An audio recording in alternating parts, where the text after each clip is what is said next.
అంటే ఎంచుకున్నాడు, మనకు మేలు కూడా కలగజేస్తాను అంటున్నాడండి. ఎందుకంటే ప్రతి విషయంలో కూడా మనం ఎంతో కష్టపడుతూ ఉంటామండి.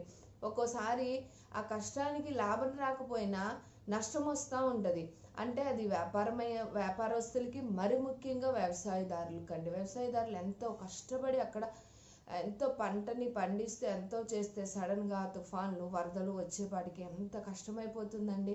వాళ్ళు పెట్టుబడి అంతా పెట్టి దానికి కనీసం లాభం రాకపోయినా మొత్తం ఇదైపోతుంది. అప్పుడు ఎంత బాధేస్తుంది.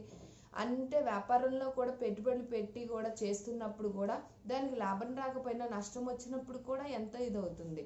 అన్ని విషయాల్లో కూడా మనం ప్రతి వృత్తిలో కూడా మన కష్టార్జితం అనేది ఎంతో అక్కడ ముఖ్యంగా దేవుడు గమనిస్తున్నాడు. కాబట్టే మన కష్టార్జితం నిత్యంగా నువ్వు అనుభవిస్తావు, నువ్వు ధన్యుడు, నీకు మేలు కలుగునని స్వయంగా దేవుడు సెలవిస్తున్నాడు.